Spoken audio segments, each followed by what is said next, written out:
Hey loves, this is Bobby and I'm here with another vlog.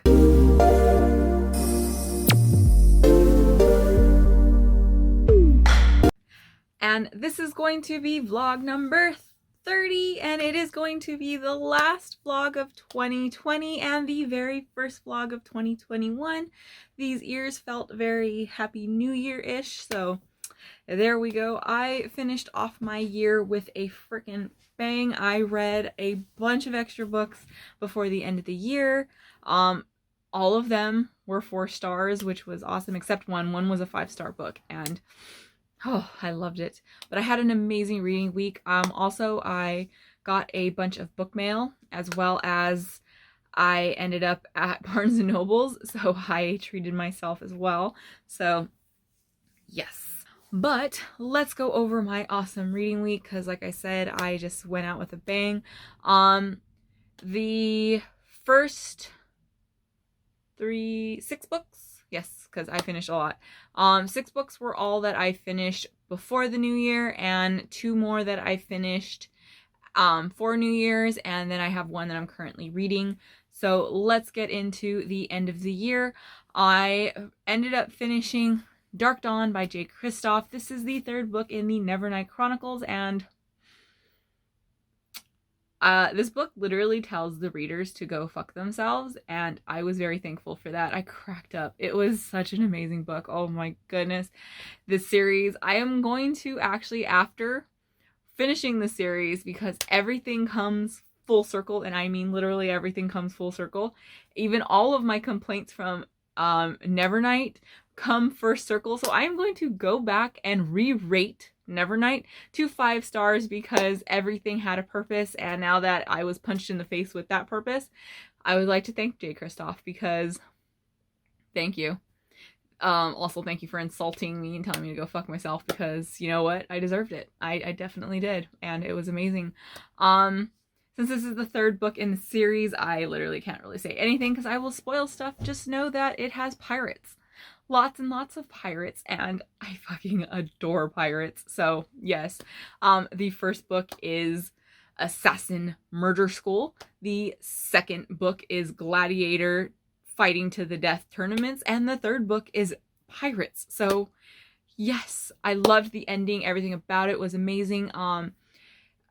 We follow the story of a girl named Mia, who her parents were both killed, and she eventually finds her way to this man who helps train her to be able to enter the school for assassins so that she can get her revenge. She also has this power where she is able to, she has this companion that is a cat, but not quite a cat. It's like this shadow shaped like a cat, named Mr. Kindly, that has been following her and feeds off of her fear. So she doesn't fear anything. Like, she just doesn't, unless he's not around, she doesn't feel any kind of fear. So she's able to do a lot of really crazy things. She's also able to hide in the shadows and use these shadows to her advantage. It's very cool. It's very fun, like super fast paced.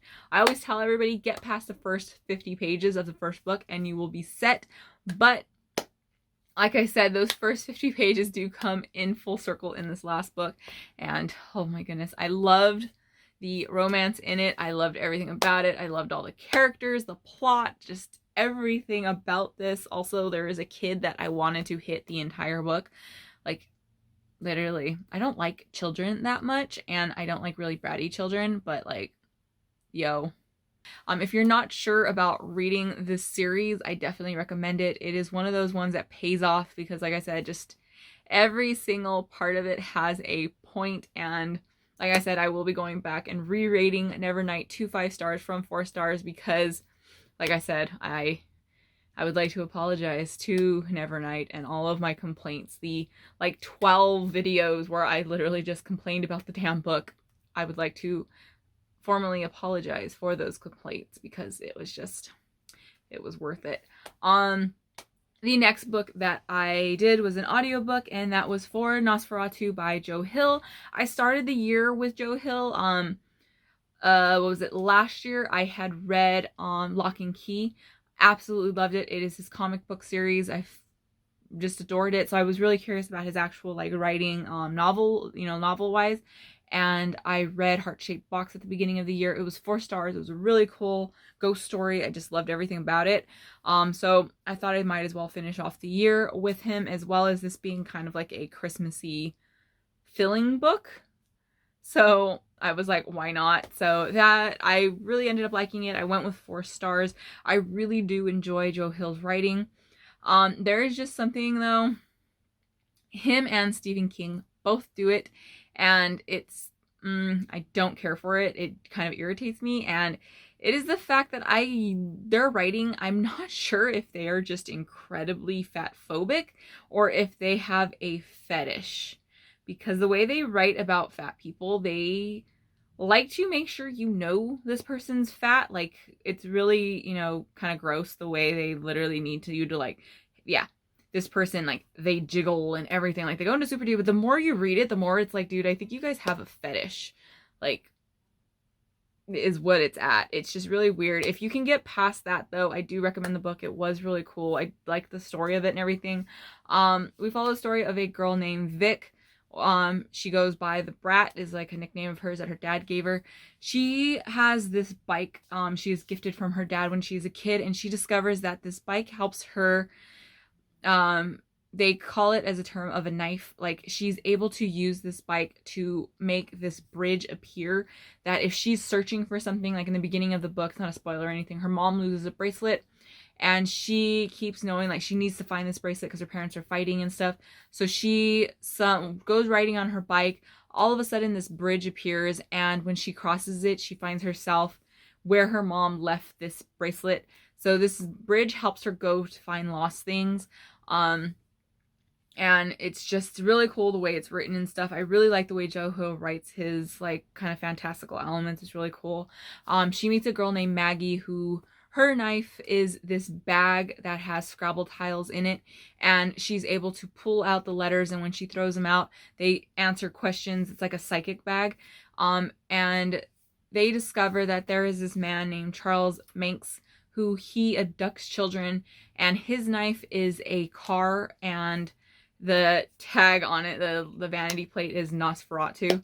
And he kidnaps these children, and when he puts them in the backseat of their car, the car kind of takes their humanity from them and keeps him young, but also turns them into these monster-like vampires almost.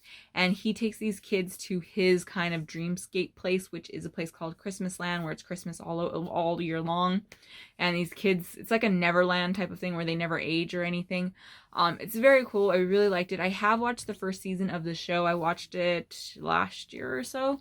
I really liked the first season. I was really curious on how it was different.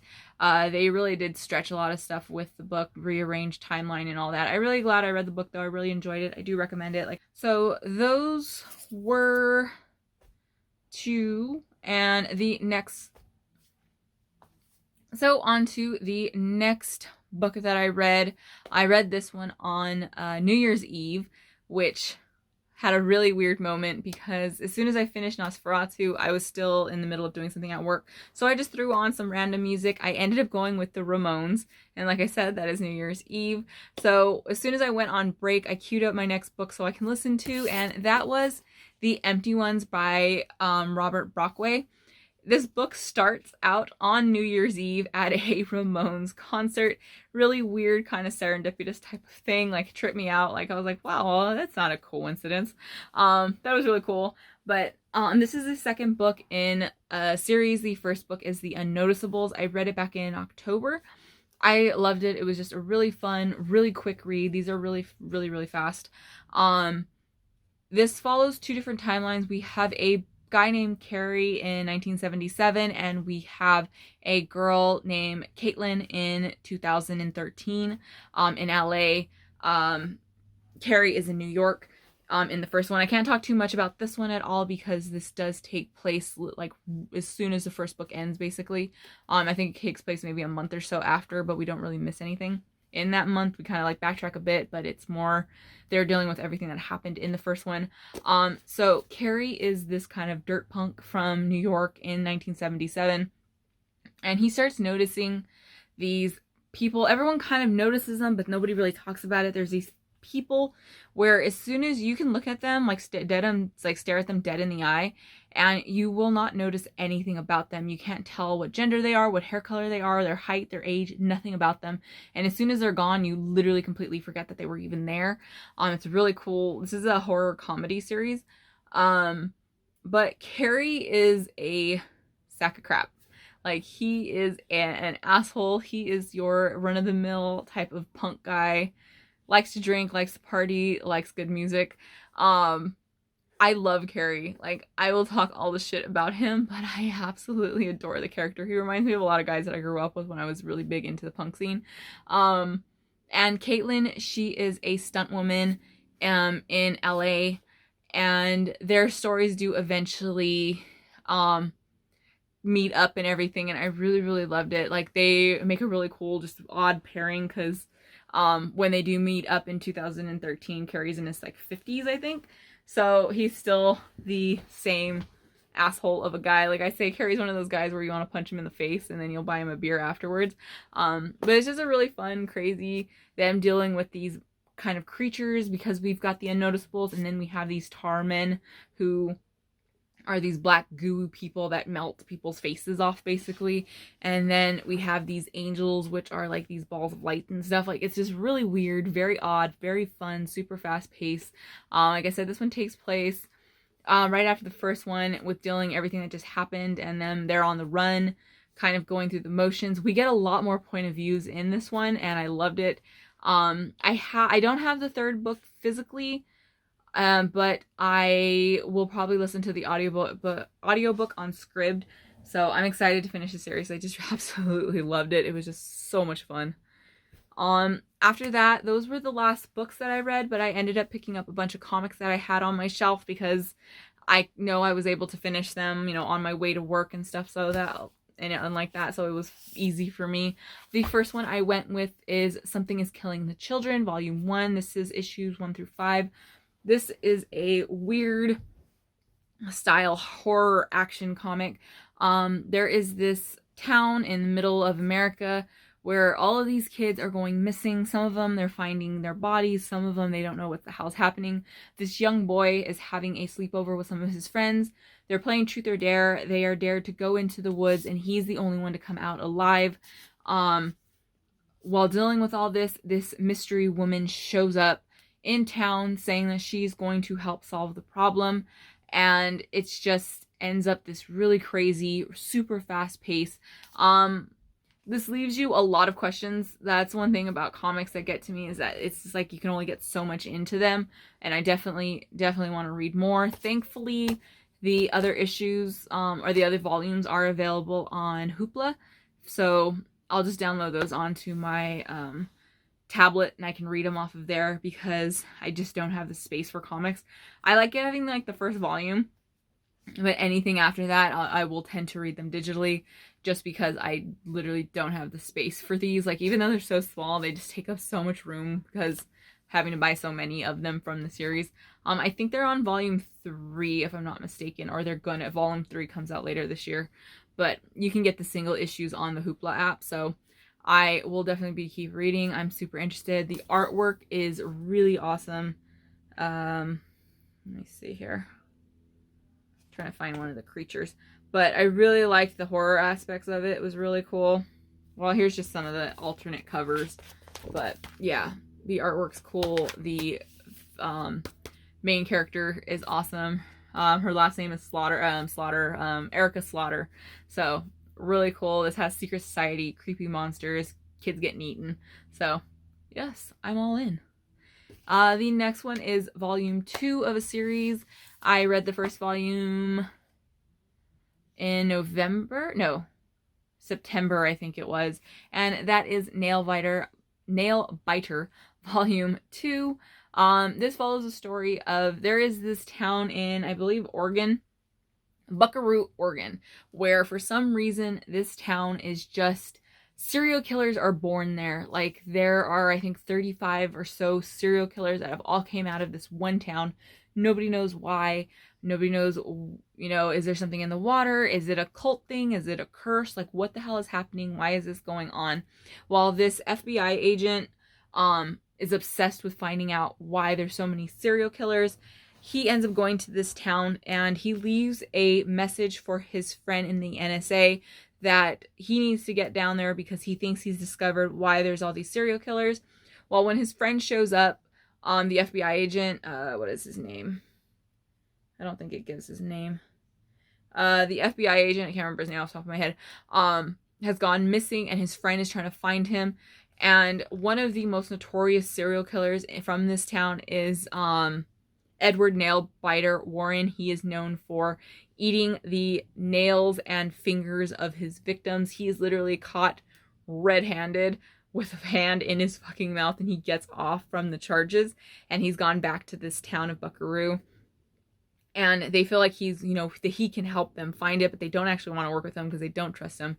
This is a crazy, weird serial killer, cannibalism, culty, what the hell am I reading type of book. I really enjoy it. It's just weird. I went with 4 stars. I want to finish off the, the series. Sadly, this is not available on Hoopla or anything. I haven't been able to find it. So, and I had a really hard time getting this volume, so I got to track down volume 3 because I just don't want to spend a ton of money on them. So I buy them used. I like buying my comics used. So hopefully I can get my hands on volume 3 because I need to know what's happening because I'm like really interested. It's just a really fun, weird, gross type of book, and those are definitely things I love. The last one that I read for the year, and it was what I finished my year off on, was another comic book, and I was gifted this one a couple months ago, and I was really interested in it, and it was another really, really weird one, and I literally don't know how I felt about it. I went with 4 stars because it kept me interested the entire time, and I need to know more, but I don't actually know how I feel about it, and that is Family Tree, Volume 1. This is issues 1 through 4. So this is a really, really short one. We follow the story of a family who, their young daughter, it is a mom, a son, and the young daughter, and she all of a sudden starts getting like this weird rash-like thing on her arm, while lo and behold, she's actually turning into a tree. She starts sprouting branches and stuff, and slowly her limbs are turning into tree branches. Think like Groot, not like a full solid tree, but like Groot where it's a person-shaped tree. So very weird. They are all of a sudden are attacked by this group of men that are trying to grab the girl, and the grandfather pops up who has been out of their life for a long time because the dad had actually walked out on him. We find out that the dad was also one of these tree people, and that's all we know. Like, we don't get like any kind of really background or anything. This was super fast. I was kind of left like, wait, what? I didn't check if this one was available on Hoopla because as soon as I finished it, I jumped into another book. But I'm really curious. I want to know what else is going to happen in here. It was weird, fun, my kind of thing. I would definitely see myself picking up more of it just to see where the story goes. Not any huge rush to finish it, but definitely want to get into this and see what the hell's happening. So that was the end of 2020 for me. So I read 6 books to end off my year. It was amazing. All of them were 4 stars. It was great, except Dark Dawn, which was 5 stars. So yes, I finished my year with a bang. So on to this new year of 2021. So happy new year. I hope you guys were safe. I hope everything was great. Even though it's only a few days in, I hope you have had an amazing new year so far and a great reading new year. So I'm doing 2 readathons for the month of January, and that is going to be the Pop Culture Readathon. I'll drop the link for that for their Twitter down below, as well as this Explorathon, which I will drop that link down below as well. I have separate TBRs. By the time this video is up, both of those TBR videos will be posted if you're curious on all the books that I'll be reading this month, because I have a pretty hefty month. But as you know, between the physical book I read to and from work and the audiobooks I do at work, I get in a lot of books. So no surprise. So the first one that I went with was for the Pop Culture Readathon, and that is going to be Anya's Ghost by Vera Bragosel. This is a graphic novel. It's a pretty short one. I really, really liked the artwork. I thought it was great. I like that kind of monotone coloring. I just love coloring, it just felt like it fit really well with the story. I don't know. Like, I enjoyed it. I went with 4 stars, but I don't know my actual feelings. Like, I have really mixed feelings about this, which I kind of like. We follow the story of a girl named Anya, who she is a first generation immigrant to America. Her and her family are from Russia. And this does deal though with she has body image issues. It's not fully unexplored as a eating disorder, but it does have those type of element to it in the beginning. And as well as her having typical, teenage feelings, especially teenage girl feelings about their body and stuff. So just know that going in if you're very sensitive to it, but it's not like super detailed or anything like that. But my main thing is, first what the book is about, she is going through a hard time at school, just kind of like that really weird, I don't fit in type of thing.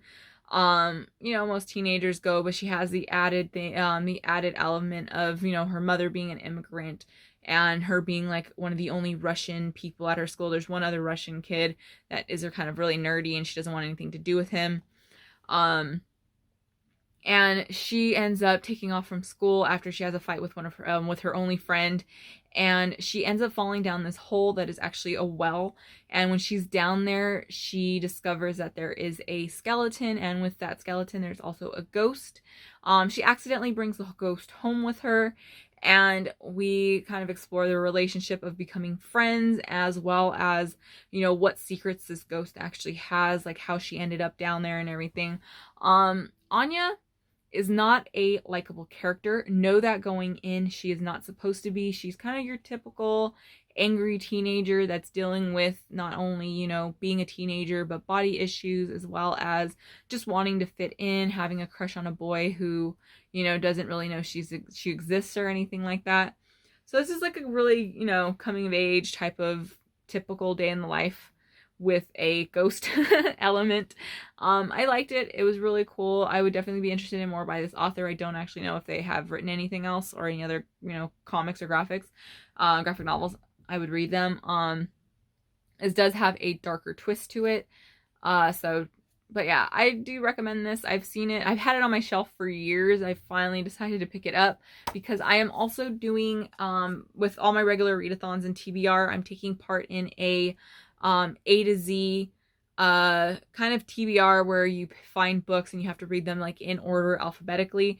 So I'm doing it very loosely. I am going alphabetically, so A will be my first book. B, it's not going to be like, my first book of the month will be A, then B, then C. No, because I read too many books. I would honestly probably finish by February if I did that.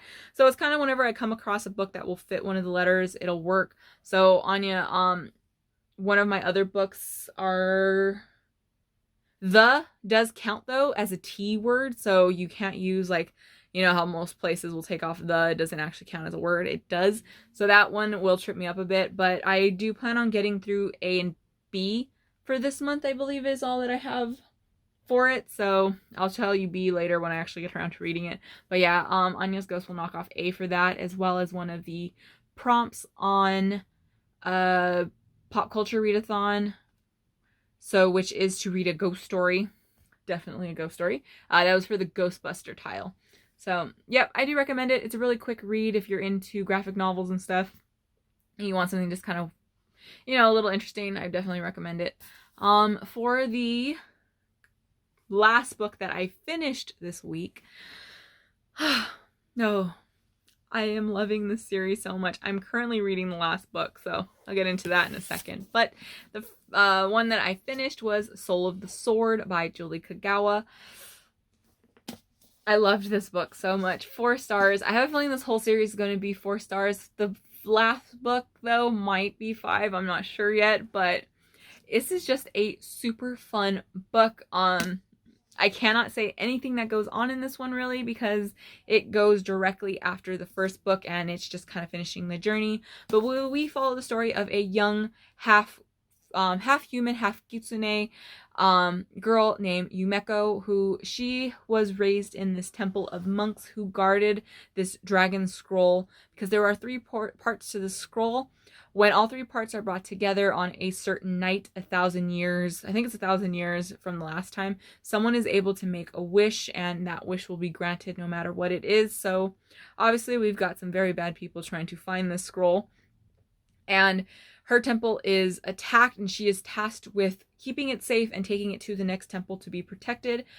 While when she is fleeing from there, she meets up with this shadow samurai named, his name is Kage Tasumi. He finds her while she is running away in the forest, and she tells him that she was just a girl that was raised in this temple, and she needs help with getting to this next. She doesn't tell him she has the scroll, because he has been sent by his clan's leader to retrieve the scroll, so she keeps it hidden away from him and just tells him that she needs to go warn this next temple. So he helps her get there, but the thing is with Tatsume is that he has a sword that is possessed by this demon lord, and he needs to make sure that he's been trained his entire life to be able to keep this demon in the sword, because if he's released, he will wreak havoc and destroy the world as well. We follow the Wizard of Oz type of down the Yellowbrook Road and picking up our band of misfits to go along the journey. We end up meeting a Ronin who I absolutely love that character. He is my favorite. He is just so sarcastic and a drunk and just amazing, as well as a noble from a family that is a wandering samurai. And we end up just kind of collecting this very weird band of characters, and they have to keep going on these little side quests because everything gets in their way. It is such a fun series. With this book, we get a extra romantic pairing in here that I was just so happy when it came up. I was like, wait, we're doing this, and I was just really, I enjoy it. This has so many tropes and just fun, action-packed. If you enjoy anime or manga, I definitely recommend this series, because it just got all of the really cool out there fights, as well as so many Japanese myths and creatures, and just, it is phenomenal. I am currently reading Night of the Dragon. I am about 60% done. I'm not sure if I'll finish it today or probably tomorrow, but I'm not ready for it to end. I'm just like, we just got to a part that just broke my damn heart, and I'm just so attached to all of these freaking characters, and I want to know what's going to happen, but I don't want it to end. I can definitely see myself wanting to reread this series. It is a favorite of mine. I had to get the hard copies for my shelf because I was doing just the audiobooks on these, and I had the ebook for Shadow the Fox for a while now. But yeah, I love it. It is such a fun series. I definitely recommend it. So on to book mail and me treating myself at Barnes & Noble's real quick, and then we'll wrap up this vlog. So the first books, you've just seen one of them, but I ended up getting the hard copies of Shadow the Fox and Soul of the Sword. I just need the last book, which is Night of the Dragon. I got these on Facebook Marketplace for, I think I paid $15 for the both of these, which was not bad. Definitely saved me some money, because yes, I need these for my shelf because I love the series, and the covers are absolutely gorgeous.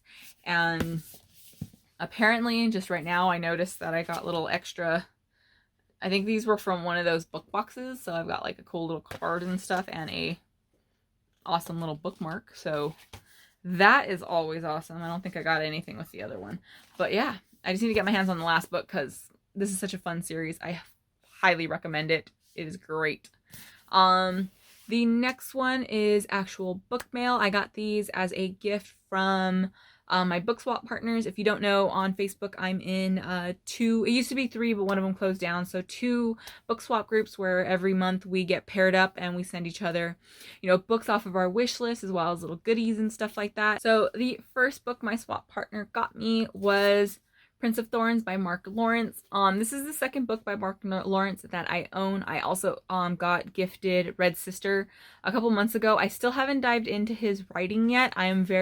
He's one of the authors that I know I want to get into this year. And I added this to my wish list because in one of the Facebook fantasy groups that I'm in, someone recommended this because they say the character is horrible, like he's not likable and you want him to constantly get beaten. And I'm very interested in characters like that, especially as a main character. Red Sister, I want to read as well. I'm not sure which one of these I will go with first. These aren't that long and these are like trade paperback size, so I'm very curious on which one I'm going to start, but I'm really interested in his writing. I've heard really good things about that series, and then Red Sister series, and then with this one I'm just super curious about. The next book, which funny enough, I got the swap partner, I got her this book but as an ebook because she likes ebooks more, and she ended up getting me this. We both bought them on the same day, which was just funny, and that is A Song of Wrath and Ruin by Roseanne A. Brown. I loved the cover on this. This was like a definite cover. Let me put this on my wish list. But I've heard a lot of really great things. This is a fantasy series. I think this has like African like mythology and stuff like that, but I'm not 100% sure what this is about. It was just one I was super interested in, and like I said, look at that absolutely gorgeous cover. And we follow, this has like magic and everything in it. I'm super interested in it. I definitely want to add this to one of my TBRs early in the year because I have been dying to get to this just because it just looks, and I've heard a lot of really good things about it. She also got me some wonderful candies, but I've had these little thingies on my wish list for a while, and I've almost bought them myself a couple times. They just seem really cool. They are like little bookmarks that stick out of like the top of the book and stuff, and they look like little plants. So it's gonna look like you have little plants like sprouting, and I just think they're so cute. I'm so excited that I got these. I've been dying for some, so you will probably see these popping up somewhere on my shelf in the background at some point once I get it open and see where I want to put them. So for books that I bought, I ended up getting myself, besides Shadow and the Fox and Soul of the Sword on Facebook, I bought The Cousins by Karen M. McGinnis. I have read One of Us is Lying, and I really enjoyed it. I have the sequel. I still have to read it, as well as one of her other books. This is her newest. I got it for like $5. It's got the cool sprayed edges. I'm actually not a huge, like, I need sprayed edges on my book. I like the way they look, but since my books point spine out, I don't see them, so it's not something I go out of my way to buy. But for $5 and for a new book, why not? I do not know what this is about at all.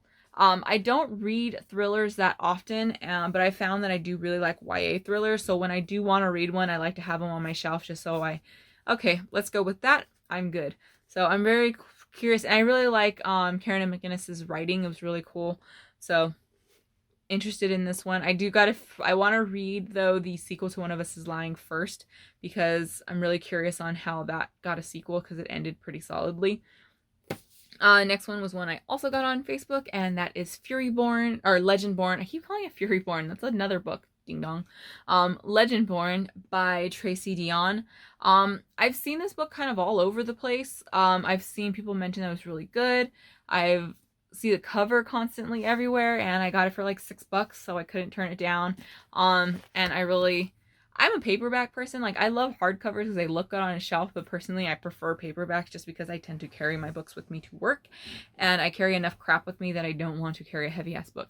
But yeah, I couldn't turn it down for, I think I had like $7 for it, so I'm very interested in this one. If you've read this, let me know how you like it and if I should bump it up my TBR, because this is the one that I'm really curious about. This is another fantasy with magic and stuff, so yes. And then for my Barnes & Noble trip, my mother's birthday was on the 29th, and we usually always go out to eat to like Lucille's. It's like one of her favorite restaurants to go to, even though we constantly cook barbecue. Like, we like to go to Lucille's to get barbecue. And we we were waiting for our food, because, you know, there's no dine-in or anything here. when we were waiting, because it's like a 45-minute wait to get your food, we walked across the street, all across the parking lot to Barnes and Noble's, and I picked up 2 books. One of them, I don't know what it's about. It was just on the half off table, and I keep seeing the cover. And that is The Ravens by Cass Morgan and Daniel Page. I think this has to do with like a sorority and witches. Yeah, these sorority girls are real witches. So, I don't know. I just keep seeing the cover, and I really like the cover. I think that was a really freaking cool looking cover. So, it was all half off, so I went with it. The next one is literally one that I just bought for my shelf. I just finished the book last month, I think it was. It was October or November I finished it. Honestly, I can't see myself ever rereading it, but I absolutely adored this cover because I like to collect the Barnes & Noble leather bounds because they're beautiful and they look really nice on a shelf. So they had The Stand by Stephen King, and I absolutely love this. I love the colors. The spine is cool. It's got a really cool back. The page ends are really cool. They're toxic symbols. So yeah, this is literally just for my shelf. I read it. I liked it. I think I went with 4 stars for it. Don't know if I'd ever read this giant ass book, because this book took me like a week to listen to the audiobook for, and it's one of those books where you could have cut off like 90% of the book and you still would have had a really good story. But yeah, I like it. I thought it was beautiful. It's literally just for my shelf. Shh. So there we go. That is what's what. That was my end of the year, beginning of the new year. I would love to know how many books you've read so far this year. What's your TBR looking like? Do you have any goals for this year or anything? Drop those down below. If you've read any of the books that I was gifted or bought and you think I should bump them up my list, let me know that. That's always fun to know. And if you've read any of these, I'd love your thoughts on them. So there we go. That's what's what. That's another week. I hope you guys have had an amazing, safe, and wonderful New Year's. And I will catch up with you next week. And as always, happy reading. Bye.